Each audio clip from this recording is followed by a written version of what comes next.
application.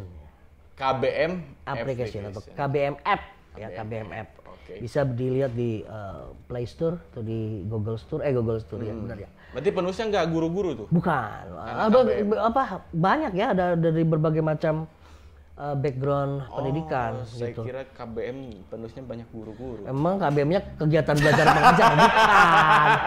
Bukan kegiatan belajar mengajar. Bukan. Tapi Kegiatan belajar. udah pembalap, udah imut pembalap. Plus juga bermutu. Hidup lagi? Bermutu, bermuka tua. Oh, bermuka tua. Iya, namanya juga hidup. Namanya juga hidup. Kadang hi, kadang dup. Kenapa Anda ketawa? Apa yang kurang puas deh, dari apa gitu kurang puas? Mungkin harus ada season 2-nya, Pak.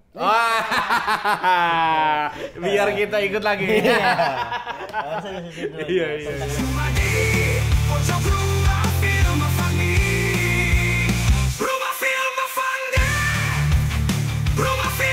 Halo, kembali lagi ketemu kita. Kali ini kita bukan di Prokasma, tapi di pojok RFA. Asik. Orang sekarang ada di pojok. Di pojok RFA. Dan mungkin dengan konsepnya agak sedikit berbeda ya dengan Prokasma. Kalau Prokasma itu lebih ke absurd. Ke absurd dan teori blurritas. Blur. Jadi nggak jelas apa yang mau diomongin di Prokasma yang jelas. Kurang berdasar mungkin. Ya, bukan kurang berdasar sih. Lebih ke mengalir seperti air aja kalau di Prokasma. Nah, kalau di pojok RFA ini mungkin agak sedikit ya lebih berisi tapi dibawain dengan ringan mungkin seperti itu. Oke. Kali ini saya ditemenin sama Ato Katok. Iya, saya juga sekarang nemenin yang punya tempat. Ya, selama bulan atau di tahun 2024 ini kita udah produksi hampir ada 3 produksi kalau nggak salah. Satu produksi digarap sama Kang Ece. Yang pertama kita bulan Januari itu kita garap Pameran Cinta. Ya, Pameran Cinta. Pameran Cinta udah tayang di Moreplay. Betul. Kemudian keduanya kita garap Tentang Rasa. Nah, tentang rasa, ya benar-benar. Tentang rasa ini. Rasa apa tuh? Rasa cinta. Kemudian yang ketiga itu berbarengan nih. Ada Rumah Simpang Jalan dan Putus Tapi Masih Cinta yang digarap sama Kang C. Oh iya, benar-benar. Kita bakal obrolin dulu yang pertama. Tentang rasa. Yang pertama mah tadi. Oh, Pameran Cinta. Yang kedua berarti yang kedua. Ya. Kemanusiaan yang adil dan beradil. Jadi Tentang Rasa ini kita ambil dari aplikasi apa namanya? OTT bukan ya? Bisa dibilang ya seperti OTT lah, platform digital yang isinya novel dan cerita-cerita yang disenengin sama emak-emak dan gadis-gadis. Oke, dan kebetulan kebanyakan penulis juga ya ibu-ibu juga. Namanya KBM application. KBM application atau KBM app ya, KBM app. Bisa dilihat di Play Store atau di Google Store ya, benar ya. Berarti penulisnya nggak guru-guru tuh? Bukan. Ada banyak ya, ada dari berbagai macam background pendidikan saya gitu. kira KBM penulisnya banyak guru-guru. Emang KBM-nya kegiatan belajar mengajar? Bukan kegiatan belajar mengajar. Bukan. Tapi kegiatan belajar komunitas belajar menulis. Komunitas belajar menulis. Ya, KBM application. Dan kita punya project memang memfilmkan beberapa buah cerpen ya yang diambil dari KBM application. Salah satunya yaitu Tentang Rasa. Berarti Tentang Rasa itu diadaptasi berarti? Diadaptasi. Dari salah satu cerita yang ada di KBM. Ini penulisnya adalah kalau tidak salah benar. Kalau tidak benar berarti salah. Betul. Kalau tidak salah. Ini namanya Khodi Didi. Khodi Didi. Cowok apa cewek? Kayaknya kalau Didi cowok. Dan ternyata beliau adalah seorang perempuan. Oh, Khadijah. Mungkin. Iya, Khadijah. mungkin ya. Jadi mungkin namanya Siti Khadijah. Tapi ya nama pena kan biasanya beda dengan nama asli kan. Mungkin nama, ya. Ya, ini analisa atau apa ya, spekulatif lah. Iya. Khadi. Oh, Khadi itu perempuan. Dan kita syuting ini 4 hari. Syuting 4 hari. Oke, 4 hari. 4 hari. Ada pengalaman apa tuh yang pernah kamu alamin di syuting itu? Iya. Ya ini saya juga sedikit atau banyaknya ikut terlibat lah di produksi Tentang Rasa ini ya. Tentang Rasa. Kebetulan tadi benar disebutkan syuting selama 4 hari dan saya itu kurang lebih ngikutin sebagai kru lah kurang lebih kan kemarin kan. Terlibat sebagai kru. Nah, ada pengalaman menarik yang mana saya itu kan biasanya mungkin sebelumnya sebagai talent, ya kan, atau sebagai mungkin cameo dan sebagainya. Nah ini sekarang terlibat sebagai kru, jadi banyak pelajaran atau hal-hal baru sih, insight baru yang masuk ke. Apa aja tuh pelajarannya? PPKN? Kebetulan tadi katanya bukan KBM ya? Iya. Ya, kebetulan ilmu pengetahuan alam sih. Biologi. Bukan. Iya, bukan. Ya banyak karena salah satunya mungkin karena waktu itu bantu di divisi art ya. Jadi saya sekarang jadi tahu bagaimana pola kerja divisi art itu sendiri. Yang mana saya sharing dengan Dery EI yang sudah sering ikut Kang C film syuting film kemana-mana, dijelasin bahwa art tuh kayak gini-gini. Nah di sana saya tahu secara langsung, saya pengalaman langsung gitu. Ternyata art itu harus satu langkah lebih maju dari lebih awal ya, bukan maju, lebih awal dari yang lain gitu. Iya. Itu. Ya, sebentar ya, kita ini dulu kasih tahu dulu bahwa film ini nanti kita akan mulai tayang insya Allah tanggal 15 Mei 2024. Jadi buat yang sudah penasaran, betul, untuk nonton film Tentang Rasa ini, tunggu aja 15 Mei di IG-nya Moreply dan IG-nya Rumah Film Afandi. Ya. Tunggu. Mau tayang di mananya nanti kita lihat. Pokoknya tanggal 15. Tanggal 15 Mei. Ya, tanggal 15 Mei. 15 Mei. Tunggu ya. Biar nanti bisa membuktikan langsung lah cerita kita selama produksi seperti ini. Nah, hasil produksinya kayak gimana? Ya, tanggal 15. Tapi menurut lu sendiri nih, lu kan udah nonton duluan ya, di premiere ya, di soft launching ya. Soft launching dulu waktu di mana? Kebun Kaisar. Ya. Lu ngenilai ini film kayak gimana nih? Tapi jangan spoiler ya. Oke. Saya mau bilang dulu, sebetulnya waktu itu kan saya nggak datang. Iya, tapi kurang lebihnya saya ikut mereview dulu lah. Ya, sebelum tayang nanti tanggal 15 Mei. Nah, di Tentang Rasa ini, film Tentang Rasa ini, apa sih jagonya di Tentang Rasa ini? Nah, ya karena dari judulnya dia Tentang Rasa, yang dipermainkan di film itu ya rasa penontonnya. Rasa penontonnya, iya. Maksudnya ini sebetulnya ya itu tadi, kalau di antara beberapa karakter ini sebetulnya yang salah yang mana, yang benar yang mana, terus apakah pokoknya akan itu ada karakter itu ada Siva ya. Ada Siva, kalau saya nggak salah, ada Siva itu istrinya dari Tio. Nah, ada temannya Siva waktu sekolah dulu mungkin ya. Itu temannya itu namanya Niko. Udah ya hubungan apa ya mungkin ya. Hubungan segi berapa lah? Segitiga.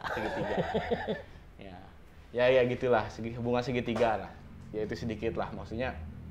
Nah, yang saya garis bawahi rasa di sini, rasa mempertahankan hubungan, usaha untuk tetap mempertahankan rasa cinta terhadap pasangan. Iya. Bagaimana kita kan begini ya, bahwa sebuah hubungan itu kan terjalin dari 4 komponen. 4 komponen. Yang pertama kan ada rasa dulu kan? Ya. Ada rasa. Ya sebelum rasa mungkin ada first impression. Iya, first impression kayak gitu. Rasa. Kemudian rasa harus dibicarakan. Oke, ya makanya. Kalau nggak dibicarakan kan mendem banget tuh. Iya betul. Wah, sakit bro. Ya kan bener kan? Sakit. Ya kan? Kita punya rasa sama seseorang tapi cuma bisa mendem jeruk. Wah. Jeruk. Nunjuk dia. Bicara dong, makanya bicara, jangan itu doang. Laki nggak lu, anjir. Kemudian kalau sudah bicara kan terjalin sebuah komunikasi. Oke, ya kan? interaksi komunikasi. Ada interaksi komunikasi kan. Ya. Terlepas dari komunikasinya negatif atau positif, kita tidak tahu itu skenario yang harus kita jalanin. Ya betul. Ya kan? Niscayalah. Ya positifnya pasti ada, negatifnya juga pasti bakal ada. Kemudian kalau sudah ada komunikasi, ada keterbukaan. Keempat tuh keterbukaan. Iya, keterbukaan. Jadi ya biasanya orang-orang berhubungan itu kadang-kadang selalu mengedepankan kelebihannya saja. Tanpa mengeksplor kekurangannya. Betul. Ya jaim lah bahasa itu Inawa. dia jaim, bahkan bahasa Jermannya. kutil atau panu aja ditutupin sama dia. Padahal kalau misalkan kita udah terjalin sebuah komunikasi, ada rasa, kenapa tidak kita, ini kekurangan gua sebetulnya ada kutilnya nih gitu. Gitu kan? Tapi jarang orang ngakuin itu. Iya, betul. Gitu. Nah, kalau sudah ada keterbukaan seperti ini akan ada rasa apa? Saling percaya, Bos. Oke, efek dari terbuka, saling terbuka, saling percaya. Saling nerimo, nerimo ing pandum. Nerimo ing pandum, kemudian saling percaya. Iya. Kalau udah muncul saling percaya, muncul tanggung jawab untuk mempertahankan. Oke. Kalau sudah muncul tanggung jawab untuk mempertahankan, maka baru timbullah sebuah kemesraan. Oke. Itu prinsip-prinsip dasar sebuah hubungan dan tidak hanya bisa diterapkan dalam hubungan percintaan ataupun rumah tangga, tapi ini global. Relasi global ya. Global anak bisa. Terhadap orang tua. Iya, betul. Ya, teman. Iya, murid terhadap guru. Terhadap guru itu keempat ini. Enggak berapa tadi saya nggak ngitung deh. Ya, kita ulangi deh. Rasa. Satu rasa. Rasa, bicara, komunikasi ya. Kemudian ada keterbukaan, ketemu saling percaya, saling nerima, tanggung jawab, kemesraan. 6. Ada 6 komponen yang harus kita bangun dalam sebuah komponen. Goalsnya kemesraan. Goalsnya adalah kemesraan. Oke. Gitu. Ya couple goals lah. Ya. Kalau bahasa sekarang itu couple goals. Jadi di film ini pengen kita coba ada semua komponen itu. Ya, semua komponen itu. Oke. Dari rasa. Berarti kan ini tentang rasa ya, tentang rasa. Sedangkan tadi disebutkan rasa itu komponen yang pertama. Apakah maksudnya hal-hal yang lain, komponen-komponen lain itu sedikit porsinya di dalam film tersebut atau justru banyak. Tebel malah di situ. Tebel. Jadi kadang begini, orang kalau sudah secara umum ya, nggak cowok, nggak cewek, nggak anak, nggak kecil, nggak dewasa. Kalau sudah menggunakan rasa, itu kadang logika nggak dipakai. Betul. Gitu nggak? Ya nggak, bener nggak? Tiba-tiba flashback. Gitu. Iya, saya masih percaya bahwa judul lagu dari lagu band Marginal, Cinta Itu Pembodohan tuh. Ya. Betul. Maksudnya pembodohan dalam quotes on quotes. Tadi rasa itu sendiri yang membuat kita buta lah gitu. Iya, betul gitu. Udah, ya itulah muncullah bucin-bucin baru kan gitu. Yang selalu mengedepankan rasa tanpa memikirkan logika. Gitu. Padahal pada prinsipnya rasa dan logika itu sebetulnya harus balance. Harus balance. Iya, seimbang. Sulit untuk anak-anak seperti ini. Sulit untuk anak-anak yang ada di depan saya ini nih, ya. Sulit karena yang hidup di zaman now gitu, digitalisasi yang mana kesinggung sedikit mental hot.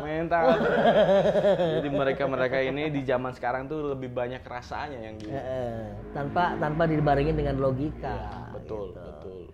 Tapi kita nggak bahas juga di situ tuh antara masuk juga antara rasa dengan logika harus masuk di film itu. Ada ya. Kalau kita mau telah lebih dalam memang tidak secara eksplisit. Ada. Tapi secara implisit orang harus bisa coba ngambil kesimpulan dari film itu bahwa kita nggak selamanya harus ngikutin rasa. Ya, tapi harus dibarengin dengan logika. Betul. Justru di premis itu sendiri kan yang memuat sebetulnya rasa dan logika itu harus berjalan seimbang. Di premis film tentang rasa sendiri kan kayak gitu. Dan kita mengeksplor orang yang yaitu mendahulukan rasa. Oke. Tanpa dibarengin dengan logika. Gitu. Iya. Ketutup lah kalau kita ngeduluin rasa, semua logika ketutup. Betul. Jadi di film itu misal ya, kayak misalkan si cewek tiba-tiba merasa disakiti, dia yang merasa disakiti ya. Dia merasa disakiti. Playing victim. Padahal kenyataannya Playing kalau victim. secara logika bisa jadi dia yang salah. Itu jangan di spoiler dong. Itu di film lain kan. Kebanyakan kan kayak gitu. Tapi yang jelas film ini kan berbeda dengan film yang lainnya. Karena banyak muatan-muatan spesial ya. Cuma lu nemu teori-teori apa aja di film ini? Yang apa ya? Yang pertama kepikiran itu ada teori di mana ada beberapa scene lebih dari satu lah, dua kan lebih dari satu ya, berapa lebih dari satu. Beberapa pemain tuh banyak minum beberapa jenis minuman. Nah itu sih, ada yang minum teh, ada minuman keras, ada minum kopi. Ya. Dan kenapa di rumah itu minum teh gitu? Gitu tuh. Nah ini pesan dari sutradaranya ya. Oh. Mas Fajar senantiasa menyinari hati kita berdua di dunia. Asik, panjang banget itu nama. Bentar kita mau ucapin dulu nih buat Mas Gong. Mas Gong di Serang Banten di Rumah Dunia. Makasih banget untuk Fajar senantiasanya. Terima kasih Mas Gong. Keren banget Mas Fajar. Jadi gini, bahwa setiap orang pasti akan merasa sebuah kejenuhan ketika kita menghadapi hal yang itu saja. Oke. Ya, ada di mana kita bertemu dengan titik jenuh. Pasti, ya. Kemudian kita ingin mencoba hal yang lainnya. Siap, ya. Kenapa di sini Mas Fajar coba ngangkat antara teh ya. Teh di sebuah keluarga, di rumah. Bahwa rumah adalah sebuah kehangatan. Ada anak, ada suami, dan ada istri. Yang seharusnya menjadi sebuah kehangatan di situ. Hangatnya teh menggambarkan sebuah kebersamaan, sebuah keluarga. Ayo masuk dong brand teh.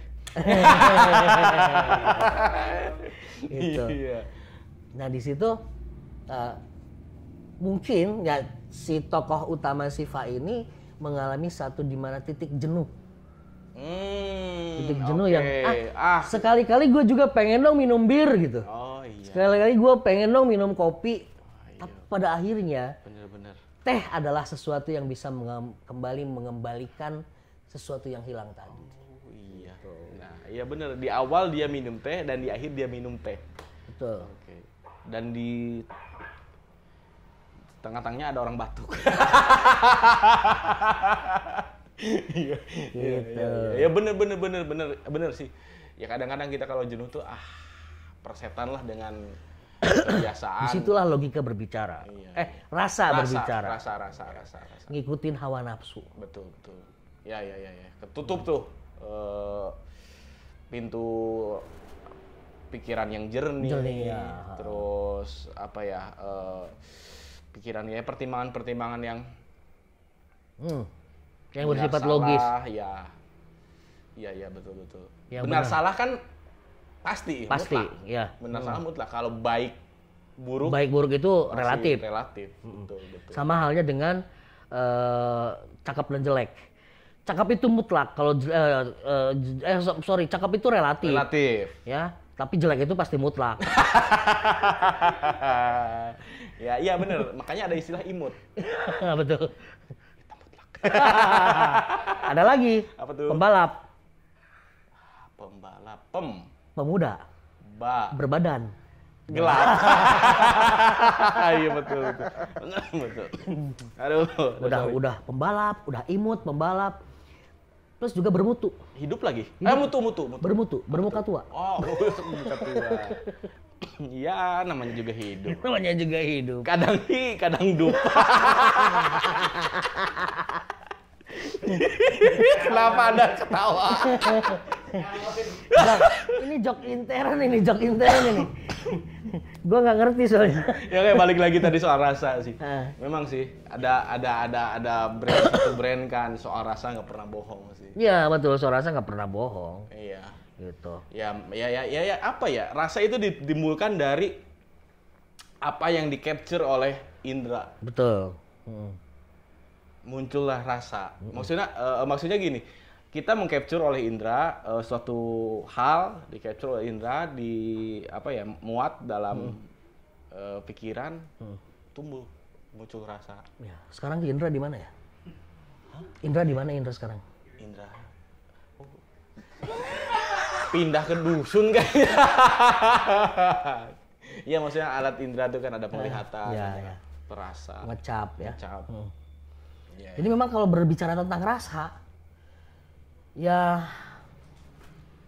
apa ya, semua yang ada di dalam diri kita, termasuk hati juga, itu adalah penuh dengan rasa. Dan rasa adalah sesuatu yang harus kita syukurin. Oke, ya. Karena kalau kita tidak punya rasa, jamatnya tebogara rasaan. Nah, betul. Itu. Apa jadinya manusia yang tanpa perasaan? Ya. Kita tidak punya empati, kita tidak punya simpati. Nah, di film ini justru apa ya? Kontradiktif gitu loh. Kontradiktif. Bentar, di mana tuh kontradiktifnya? Orang yang tadi saya katakan bahwa tidak punya rasa, tegabel gera rasaan, tapi sebenarnya mana boga rasa gitu. Oh iya nangkap ya poin kan? Ya betul. Ada. Itu pertentangan antara rasa dan logika akan jadi seperti itu. Ya apa di dunia film penulisan skenario istilahnya false bukan? False major. False belief. Ya. Jadi gini, false belief itu apa tuh? Nah ini. Ada sebuah keyakinan. Tolong dong siapin minum dong. Iya ini. Ayo, tadi ada teh, ada kopi, ada bir ya. Bir nanti. Jadi pipes. Si tokoh utama ini punya sebuah keyakinan bahwa satu, dia adalah benar. Apa yang dilakukan adalah benar. Dia punya want. Dia punya keinginan. Ada keinginan dengan false belief-nya, apa yang saya inginkan itu adalah benar. Menurut dia. Ya, menurut dia. Tapi itu tadi bahwa saya arak putih aja ya. Asik. Tapi seiring dengan perjalanan waktu, bahwa apa yang diyakininya itu ternyata sebuah kesalahan gitu loh. Sebuah kesalahan. Jadi benar ternyata salah, bahkan bisa jadi salah ternyata benar. Itu adalah false belief. Gitu. Oke. Dan one-nya kan sudah jelas ya. One-nya ya ini nanti tunggu tanggal 15 Mei. Tunggu tanggal 15 Mei aja ya. Ya gitu. Pokoknya film ini ya menguras emosi dalam suatu hubungan suami istri lah. Ya itulah. Itu sedikit ininya lah. Kesan saya lah. Tentang film tentang rasa. Ada lagi teori yang lain nggak? Ada. Bentar. Selama film itu saya lihat sebelum di scene akhir, itu si Siva selalu rambutnya itu diikat. Ikat. Dan pada scene akhir terurai. Ya. Nah, ini juga apa ya dibilangnya sebagai semiotika, mungkin boleh dikatakan semiotika ya. Bahwa kenapa harus terikat? Karena dia itu terikat dengan egonya sendiri, dengan false belief-nya. Dengan false belief-nya itu dia terikat dengan itu. Apapun yang dilakukan dia ngerasa benar. Egonya. Gitu. Ketika sudah masalah sudah selesai, maka egonya juga lepas. Dibiarkan terurai rambutnya. Gimana itu? Nggak keren nggak tuh dari? Dan mungkin orang nggak bakalan nangkap ya. Betul. Orang nggak bakalan bisa nangkap. Hanya orang-orang tertentu. Anjir. Kalau Anda mendengar atau sudah nonton ini, berarti Anda sudah paham, berarti Anda termasuk orang cerdas.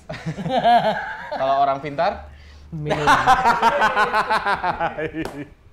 Ya. Nah terus gini bahwa ini mungkin sebuah ciri khas dari RFA ya. Selalu mengangkat tokoh perempuan. Coba kita lihat Renggana ya. Yang sebelumnya deh, yang gak jaga jauh. Sakral dekat kan, Sakral. Kemudian ini Bapak. Renggana, Biang Lala, Sri. Iya. selalu mengangkat tokoh utama perempuan. Anda feminis. Ada sisi feminitas, feminis ya. Berarti setuju ada parkiran khusus perempuan. Itu termasuk gitu.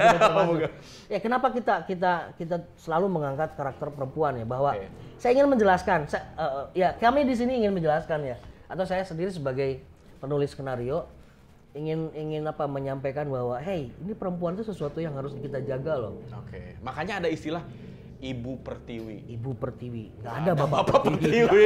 Iya. Ya kan? Iya benar. Kita ngangkat perempuan sebagai seorang yang harus kita jaga, dan semua film-film yang RMH buat itu adalah pemberontakan perempuan.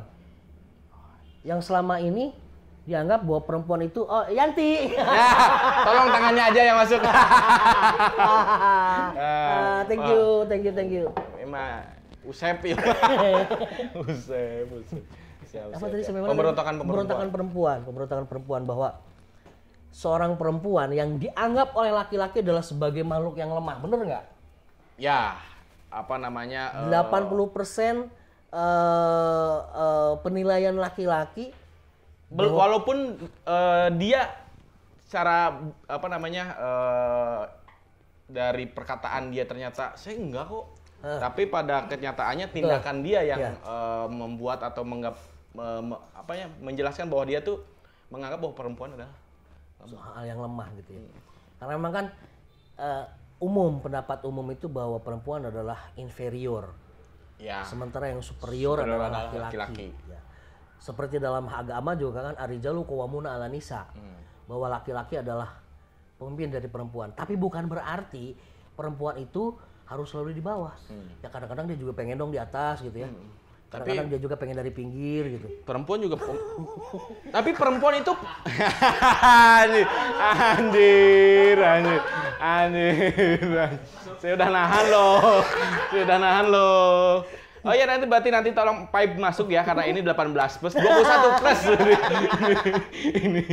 ini 21 plus ini. Ya maksudnya duduk lah ya. Kadang-kadang kan kalau naik mobil duduk, kadang-kadang di depan, di belakang, di tengah, di samping. Gitu. Saya yang harus nyapu. Enggak tadi soal mana tadi? Pohon. Ya lupa. Perempuan lemah dan laki-laki merasa superior ya tadi ya. Ya padahal perempuan juga sampai sekarang ini pemimpin loh. Ya. Dalam rumah tangga juga perempuan memanage ya. Manage uang terutama. Bener. Benernya kecil lagi suaranya.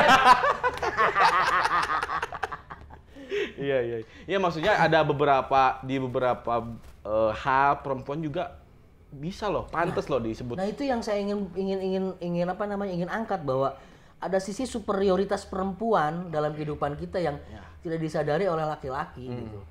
Dan sisi superioritas itu bisa membunuh laki-laki gitu. Dalam tanda petik ya, dalam tanda petik. Makanya ada mungkin ya ini salah satu istilah dari dulu juga, satu hal yang bisa membuat lelaki itu rusak, hancur adalah harta, tahta, dan waria.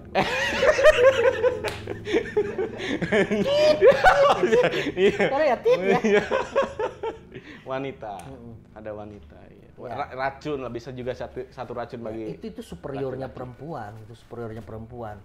Bahkan di balik kesuksesan seorang laki-laki pasti ada perempuan di belakangnya. Apakah itu ibu, apakah itu istri dan lain-lainnya. Nah, di film ini kita justru gambarkan laki-laki yang lemah. Perempuan yang pemberontak dengan laki-laki yang lemah dan nerimo, dibalikin gitu loh. Dibalikin yang umumnya kan laki-laki yang kuat, perempuan yang lemah, yang ditindas. Tapi di film ini kita balikin. Laki-laki yang ditindas. Orang akan ngerasa karunya etanya juga gitu kan. Kalau ada orang penonton sudah ngebilang seperti itu, berarti saya sukses. Sukses ya. Gitu. Oke. Dan mungkin para ibu-ibu yang nonton pun gitu, jadi merasa terwakili ya. Merasa gitu. bahwa ada sisi laki-laki yang lemah, yang mungkin tidak disadari bisa muncul suatu saat karena superioritas perempuan yang akan itu. Seperti di Renggana juga sama juga. Bahkan sisi laki-lakinya sisi naifnya laki-laki gitu yang selalu ingin menang sendiri. Udah nonton Renggana belum? Belum. Ya, nanti kita bahas lagi tuh. Oke, siap. Dapetin teori-teori apa di Renggana? Oke, siap. Gitu. Jadi yang menarik ketika saya disodorkan cerpen yang karya Ibu Khodi Didi ini, oh ini kayaknya karakternya cocok banget, masuklah dengan RFA gitu yang selama ini kita bikin film-film tentang perempuan. Makanya dipilih tuh dari sekian banyak pilihan. Kita milih tentang rasa. Ada 2 sebetulnya, ada Hujan Kebetulan dan tentang rasa. Hujan Kebetulan juga pemberontakan seorang perempuan juga. Cuma mungkin itu nanti masih ya, soalnya kita garap nanti akhir tahun lah. Oke. Mudah-mudahan digarap lagi sama kita. Amin, semoga. Nah, kita ambil tentang rasa dengan ini asik nih digarap nih tentang pemberontakan seorang perempuan yang kayaknya memang kita udah passionnya di situ kali ya. Passionnya di situ. Dan yang jelas kita punya PR banget nih. Karena apa? Karena kita bicara tentang rasa. Maka film ini harus punya rasa. Oke, benar. Harus punya rasa, harus banyak bumbunya. Nggak hambar kayak makanan western gitu kan. Makanan western kan cuma dikasih garam doang kan. Iya, benar. Daging sapi kasih garam, kasih itu. Tidak kayak bumbu rempah dan sebagainya. Ini harus banyak rempahnya. Makanya ketika dengan Pak Haji, saya dengan Pak Haji yang nulis kan ya. Oke. Saya dengan Pak Haji yang nulis, kita coba, wah ini kurang rasa Pak Haji, ini rasanya kurang. Sampai 5 draft kalau nggak salah kita bikin itu. 5 draft. Sampai akhirnya, nah ini udah ada rasanya nih. Gitu. Oke. Rasanya udah dapet. Tapi sampai 5 kali ya, 5 draft ya. 5 draft sampai bisa nemuin orang bisa ngerasain apa yang dirasain sama tokoh Siva. Oke, dari satu cerita pendek itu diadaptasi sebagai film pendek sampai 5 kali draft itu sampai akhirnya nemu draft terakhir yang kelima itu waktunya berapa lama? Kita dikasih waktu sama produser itu 2 minggu. 2 minggu dan proses sampai 5 draft ya sekitar 2 mingguan lah. 2 minggu 5 draft. Untuk film pendek. Yang memang rasanya tuh harus. Ya itu PR banget. Ini film harus punya rasa banget. Gimana caranya si film ini apa ya? Menerima lekoh bumbuna gitu. Bumbuna lekoh. Sehingga orang ya itu ya mampu mencicipi merasakan yang disajikan dari film ini. Mudah-mudahan sih bisa kerasa ya. Amin. Mudah-mudahan bisa kerasa. Oke, dan mudah-mudahan juga ini kita ke mention Pak Parwes. Apa paman aja. Ya, kali-kali kan kita dapat promotor dan ini gini. Ini adalah pengalaman kita menggarap film tentang drama rumah tangga. Oke, maksudnya fully drama rumah tangga. Memang kita mainannya drama kan. Iya. Cuma dramanya tentang budaya. Iya. Ada muatan budaya. Tentang lingkungan hidup, tentang elit global. Oke. Dan ini pure tentang rumah tangga. Dan eksekutif produser Pak Manoj, bukan. Iya. Pak itu ekspor kita. Dibikin seringan mungkin. Artinya film ini target audiensnya adalah ibu-ibu. Oke. Target audiensnya adalah emak-emak dan para perempuan ya. Ibu rumah tangga muda dan lain-lain. Betul. PR banget ini toh. PR banget. Karena di luar dari area bermain biasanya. Area bermain dia biasanya yang kita selama ini bikin film untuk kalangan terbatas. Untuk kalangan juri. Ya, yang mau tidak mau kita harus ini selera jurinya kayak gini nih. Oke, I got it. Karena saya bisa sedikit setuju juga dengan konsep bahwa film pendek itu biasanya walaupun memunculkan satu konflik atau slice of life saja, tapi penggarapannya itu harus benar-benar on point dan lekoh tadi. Kalau untuk lomba ya berarti kita harus tahu bagaimana yang diinginkan oleh juri karena kan namanya juga lomba. Ya. Nah terus juga ada orang bilang bahwa yang penting cerita ini terdelivery dengan baik kepada penonton. Oke. Jadi jangan berharap, dan itu belum bisa saya hilangkan. Tapi saya setelah mereview film tentang rasa, saya nggak kerasa film yang sekian puluh menit kok cepet selesai sih. Serius. Ya itu nanti kita bahas belakangan. Ini saya bisa ngomong ini dulu ya. Siap, sorry. Apa sih terdelivery dengan baik. Bahwa bikin skenario itu yang penting itu storytelling. Oke. Gak perlu lo mikirin ini punya semiotika ini punya semiotika ini semiotika. Itu beberapa orang berpendapat seperti itu. Oke. Cuma buat saya kembali lagi ke idealisme gitu loh. Meskipun di sini saya sudah coba menurunkan idealisme saya gitu ya. Tapi tetap bahwa ada sesuatu yang apa ya?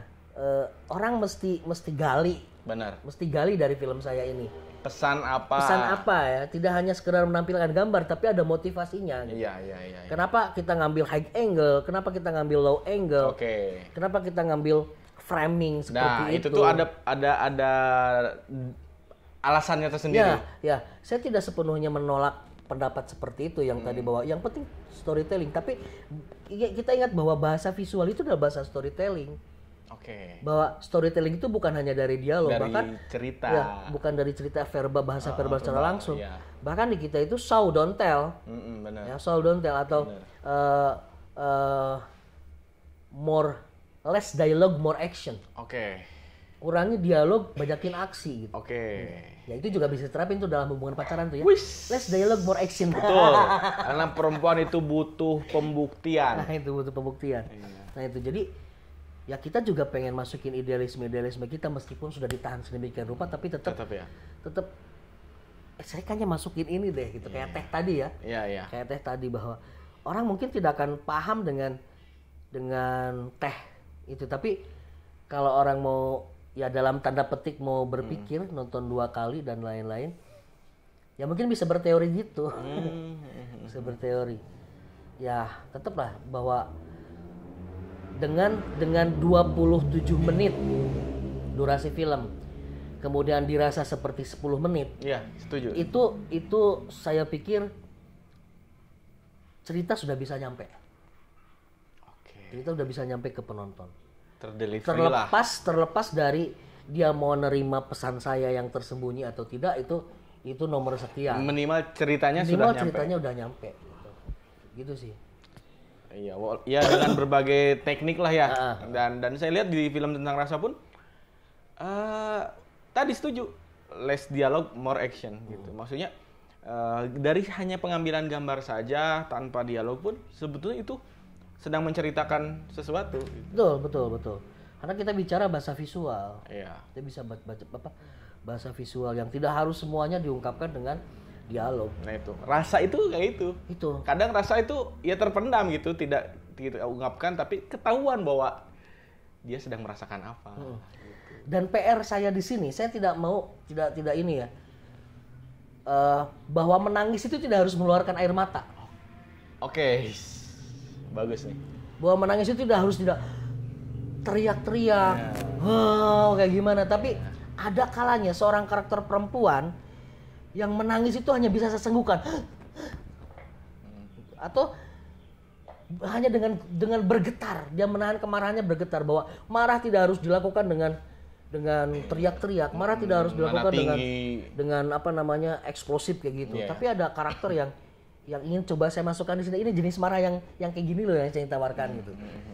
Karena ya menyesuaikan dengan kemampuan talent. Gitu. Tapi saya merasa ada satu kesempatan bahwa dia nangisnya kayak gini, ya udah kita pakai nangisnya gaya dia. Gitu. Ya ini juga salah satu challenge mungkin ya. Untuk director sendiri. Iya betul. Mas Fajar tidak mengharuskan lu harus nangis keluar air mata ya. Di detik 7 kamu harus keluar air mata, nggak mesti seperti itu. Nah Mas Fajar ini termasuk yang luar biasa sekali lah. Maksudnya dia memaksimalkan potensi. Tidak memaksakan, ya, mengoptimalkan yang ada. Mengoptimalkan. Gitu. Tapi memang ya saya sendiri sebagai penulis agak greget juga sih, tapi nggak masalah. Itu otoritasnya sutradara ya, otoritasnya sutradara. Dia punya visi sendiri, punya Yang penting tadi ceritanya berarti kan. Ceritanya tersampaikan dan saya pikir nggak harus keluar nangis air mata juga, tapi kan rasanya sudah dapat. Nah, itu rasanya udah dapat. Kayak ini naik ini tahu apa? Roller coaster. Roller coaster. Oke. Kalau di kita mah kampung mungkin kora-kora. Iya. Kora-kora. Iya, kora-kora ya. Ya walaupun rasanya pak lap deh gitu. Lu sendiri kenapa alasannya nggak bisa nerima satu kali? Kamu. Lu. TikTok. Lalur. Ke fokus ini sih Pak nontonnya. Oh, nggak fokus, nontonnya nggak fokus jadi. Lu udah nonton belum? Udah. Oh ya udah yang ngeditnya. Dia yang ngedit. Dia yang ngedit. Iya. Tungguin 15 Mei info rilisnya ya. di Instagram Rumah Film Pandi dan Moreplay Media kalau nggak salah. Ya, Moreplay Media. Dan ini diperankan oleh salah seorang aktor Kuningan. Ya, betul. Aktor kalau menurut saya sudah lama banget. Wah, pengen Alin Wahana. Ngajakin ini. Oh, kolaborasi bareng. Pak Tiffany ya. Thank you banget Pak Tiffany udah mau gabung di penulis kita di beberapa film. Di beberapa film di Sakral kemarin juga masuk. Oke, iya, Pak Tiffany ya di Sakral. Kemudian di sini juga masuk. Saya terkesan dengan aktingnya. Nah, itu justru menurut saya beliau juga guru di dunia akting sih. Kemudian Kang Kiki. Ah ya, Kang Kiki. Kang Kiki Katineng. Dan satu lagi siapa? Bukan Valen. Feby Valen. Feby Valentina ya. Iya. Dan Vio. Ya. Viola Anggreni. Ini juga anak juga ya. Anak didiknya Pak Tiffany. Ada juga Adi Nurjaman. Nah, itu. Adi Nurjaman. Enggak. Adi juga anak didiknya Pak Tiffany. Ya. Nyapu terus. Ya dan saya selalu apa ya? Selalu dari setiap proyek yang saya sering terlibat atau ikut terlibat merasa banyak insight baru gitu. Pengalaman, pengetahuan, ilmu baru gitu, termasuk dengan kemarin produksi tentang rasa ini. Saya juga merasa wah ini semua talent itu sebagai guru saya gitu atau sebagai mentor dan sebagainya. Itulah beberapa juga Mas Fajar Senantiasa, terus teman-teman divisi lain, Gever, DOP dan sebagainya. Saya jadi yang tadinya awam banget bagaimana istilah di produksi film itu sedikit-sedikit kayak sekarang itu nambahlah kosakatanya istilah-istilah tentang persyutingan. Ya. Keren banget sih. Memang kalau dibandingkan dengan horor ya kayaknya drama masih kalah jauh ya. Dalam hal relevan penonton. Betul. Karena pada dasarnya ya mungkin karena manusia kan dianugerahi rasa penasaran, curiosity, dan sedangkan film horor itu menjual rasa penasaran mungkin. Lebih menjual rasa penasaran. Bukan kalau drama kan lebih memainkan emosi ya. Kalau horor kan penasaran, orang banyak penasaran gitu. Ya, tapi kita lihat saja nanti. Nah, tapi menurut lu sendiri nih tentang rasa ini termasuknya kategori ringan atau kategori berat? Ringan berat sih sebetulnya. Tadi kalau tadi udah kita diskusiin bagaimana ada muatan-muatan dan pesan-pesan lainnya, sebetulnya ringan berat sih. Secara cerita mungkin ringan ya karena ini drama rumah tangga ya, mungkin dari awal nonton juga penonton itu udah bisa mulai menebak-nebak tuh akhirnya bagaimana. Ya, mungkin secara cerita sih ringan, tapi ada beratnya tadi kalau ada orang-orang tertentu yang mungkin menemukan hal-hal di film tersebut yang menimbulkan tanda tanya, berarti film itu berat. Kalau penonton masih ada tanda tanya ada apa dengan itu, kenapa harus itu, berarti kan berat. Makanya gue pengen nanya sama si Rama tuh, apa sih yang bikin dia nggak paham dengan ceritanya tuh apa gitu. Ini kan representasi orang awam kan. Ya gitu. Tapi ternyata dia nggak fokus aja kan, nggak fokus nonton gitu kan. Jangan banyak masalah lah. Sholat. Nanti kita, udah nonton ya Iya? Udah. Coba Iya. Nah, gimana nih? Iya, masuk Iya. Nih mic-nya Iya sini Iya. Ayo invite. Yanti, bukan Yanti. Ayo, kursinya. Ini gini nih, ini nih. Nah, situ. Ini kok ada 2? Dia mic-nya di bawah dia. Oh ya, nih. Oke, bareng lah, Pak. Oke, gimana Iya? Kalau udah nonton kan? Udah, Pak. Nah, gimana menurut lo? Ya, pertanyaannya gini aja, ringan atau berat film itu? Menurut orang lumayan berat sih, Pak. Berat ya? Lumayan berat. Berapa kilo? Berapa kilo? Nah, 2 lah. 2 ton. 2 ton. Iya, berat, lumayan berat. Lumayan berat. Apa yang buat ente bilang lumayan berat sih? Di mana yang bilang kok ini agak berat nih? Yang bikin agak beratnya apa? Lebih ke ininya siapa? Lebih ke poin-poin dimana kayak pas si Sifanya menghirup teh. Iya itu tadi. Oh ya itu tadi. Menghirup teh. Iya, sampai beberapa kali kan dia Dan itu kan pasti yang dirasain sama Siva itu banyak rasa yang dirasain dari masa lalu dia yang bahagia sama suaminya, terus tiba-tiba dia ngelihat tiba-tiba dia lihat teh kan, ya, lagi minum teh kayak gitulah. Jadi ngebayangin kira-kira seberapa berat sih rasa yang dirasain sama si Siva itu sih, dari itu sih. Oh, ketika iya di sini itu berarti yang merasa. Ini harus mikir nih. Iya. Bener kayak wah, lebih ke sakau lu. Giting. Itu sih. Terus ya pada akhirnya Siva lihat saja filmnya. Jangan panggil aku anak kecil. Beda Siva. Itu beda. Tapi cerita nyampe. Nyampe. Oke. Kalau buat cerita sih nyampe mana? Oke. Lu gitu Pak berarti. Ada lagi siapa? Oh, nanti mungkin ditulis di kolom di kolom komentar ya, nanti kalau udah pada nonton ya kita tunggu tanggal 15 Mei. Nanti setelah nonton boleh setuju gak setuju sama apa yang kita bahas sekarang. Okay. Tapi dari 27 menit lu sendiri ngerasa bahwa ngerasa nggak itu film ternyata 27 menit? Enggak. Tiba-tiba udah selesai, Pak. Nah, itu kenapa tuh? Ya makanya itu. Apa yang bikin jadi kok cepet banget kerasa. Kayak apa ya? Ngerasa masuk aja gitu ke ceritanya, ke filmnya. Tiba-tiba nggak berasa dari mulai si Sifanya gini, terus mulai masuk konflik, terus sampai ending gitu nggak berasa banget sih Pak. Padahal itu waktu 27 menitnya hampir setengah jam. Setengah jam itu ya apa kita bisa ngapain tuh setengah jam ya? Mau bisa dapat berapa itu tuh? Masak mie instan aja bisa 10 masak mie instan itu. 30. Nungguin 10 detik aja kadang-kadang lama loh. Wait. 12.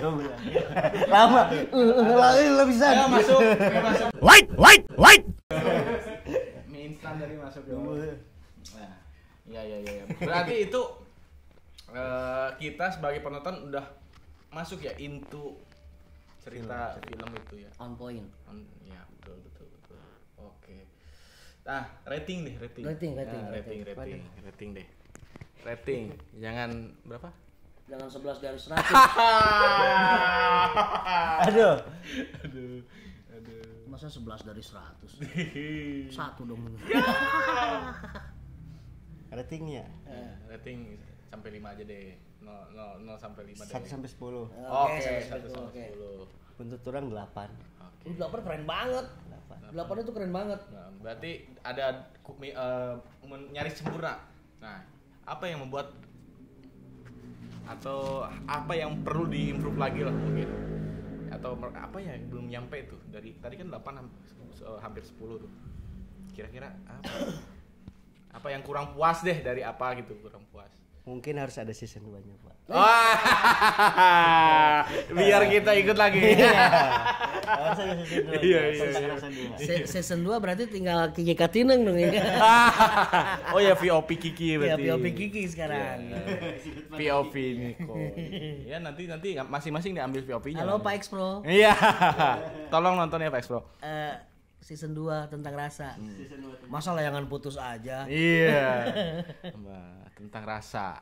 Tambahin kan tentang rasa apa jadi dari rasa tadi kan komponen pertama tuh tentang rasa. Komunikasi dan lain-lain. Rasa berbicara misalnya. Tapi ada nggak adegan yang memorable? Lu dulu deh adegan memorable. Oke, adegan memorable di film tentang rasa itu yang itu tuh transisi bagus nih, yang kayak gini nih. Oh iya. Ada. Udah ya. Lu ada Match cut ya apa? Ya match cut. Match cut. Orang Ada. selain yang menghirup teh pas ini sih Pak, si Sifanya datang ke kamar anaknya sih. Oh itu. Itu sih. Iya. Gimana Oke. betapa beratnya si Siva melihat anaknya sih itu sih. Nah, dialog memorable. Dialog memorable itu yang di pinggiran dermaga. Apa tuh kalimatnya? Ngekok. Itu nggak ada di filmnya. Nggak ada di Itu film. udah ditutup itu. Nggak ada di film. Nggak ada di film. Itu berarti BTS memorable. Oh iya, betul. sorry. Nggak di pinggiran dermaga yang apa ya yang si Neko bilang dia kalau ada kesempatan apa ya kalau nah itu tuh jika ada kesempatan lagi melakukan itu ya. Ya yang itulah tapi jangan di situasi yang kayak sekarang ini nah itu tuh. Kalau saya Dialog memorable itu cuma satu. Punyaku memang kecil sih Pak. Bentar. Enggak maksudnya kandang ayam. Perahuku memang kecil sih Pak. Iya. Perahuku memang kecil sih Pak. Iya perahu. Makanya mikir. Anjir. Oh iya nih 21 plus tapi ya. Tapi itu diseling diplesetin pada saat syuting. Pada saat syuting itu punyaku lebih kecil sih Pak. Iya. Gitu loh. Ini pada dialog yang memorable. Dialog ini sih Pak, si Siva lagi dia aku akan memaafkanku jika aku melakukan hal yang sama kepadamu. Oh itu dia. Balas dendam. Oh ini banyak emang bener full rasa ini. Full rasa ya. Ada balas dendam, wah ada disakiti. Iya, ada memang kecil ya. Wah keren. Ya, tadi udah ngasih rating ya. Rating 1 sampai 10 ya? 8. Atau mana gitu. Nah, lo tau berapa tuh lo? Oke. Siksa kubur aja ratingnya 7 loh. Wah ini saya sih 7,98888. Dibuletin jadi 8. Iya, maksudnya saya hampir setuju sih dengan rating yang dikasih AI sih. Karena saya ditanya rating nggak kalau saya? Penulis skenario mah jangan tanya rating. Yalah orang dia yang jual gitu. Gua yang nulis, gua yang nge-rate. Iya gitu sih. Oke, harapannya dari film tentang rasa ini tentunya kalian pada nonton. Ya itu. Kita selalu menginginkan bahwa film-film yang kita buat ini bertemu dengan penontonnya, bertemu dengan kalian semua sebagai apresiator. Dan jangan lupa apapun komennya baik positif ataupun negatif ini adalah sebagai pemacu semangat buat kita untuk terus berkarya. Betul. Gitu. Ya, biar nanti ada produksi sekalian. Upgrading kualitas ya. Upgrading kualitas. Memang secara teknis kita masih menggunakan beda dengan RSJ kan ya. Oh iya. Teknisnya juga, equipmentnya juga, gearnya juga pada beda jauh lah. Oh iya. Iya kan? Oh iya mungkin tadi saya ngasih 8 10 itu ada ya sedikit mungkin ya dari pengambilan gambar mungkin ya kualitas. Jadi ya mudah-mudahan dengan alat seadanya, dengan tata cahaya yang seadanya ya kita bisa nyampein storytelling secara visual dan show don't tell dan itu tadi less dialogue more actionnya bisa nyampe gitu ke penonton. Betul. Ya, yang namanya film kan tadi.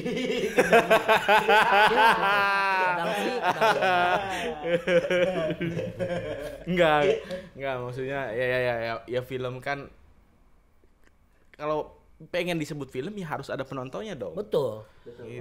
Kita yang satu harapan kita adalah film kita bertemu dengan penontonnya. Iya. Kalau film nggak ada penontonnya apa? Bukan film. Apa dong namanya? Iklan. Ketemu. Oh iya, iklan udah ketemu penontonnya. Iya benar, betul. Ya udahlah, kita di Pojok Erepa malam hari ini sekali lagi tanggal 15 Mei 2024 kita akan coba launching, akan publish film tentang rasa, sebuah film yang diadaptasi dari cerita pendek karya Cody Didi dari aplikasi KBM application, dan ditulis ulang menjadi skenario oleh saya sendiri dan Pak Aji Nur Hamzah, kemudian disutradarai oleh Mas Fajar Senantiasa. Apa lengkapnya? Fajar senantiasa menyinari hati kita berdua di dunia dan akhirat. Amin. Oke, dan jangan lupa untuk membuat mata kalian sebagai penonton di sini lebih hidup, nyaman. Silakan boleh donasikan rezeki kalian. Dana di sini ada. Betul. Dan jangan lupa subscribe. Like. Dan komen. Ya. Yang paling penting kalian komen bener apa enggaknya pendapat kita setelah kalian nonton film tentang rasa. Ya jangan lupa juga kita punya lagunya loh. Oh iya. Hatiku kecewa. Nah, apa lagi? Oh ya, ada hancur berantakan. Dari Second Time. Lagunya keren banget Second Time. Keren banget Second Time. Mantap. Nah, ada linknya nanti dicantumkan di sini untuk lagunya, kemudian video klipnya juga udah dirilis ya. Biasanya ada juga di mana di sini nih. Oh, ya, di sini. Yang tanda seru. Oke. Ya. Sampai ketemu lagi minggu depan di pojok RFA.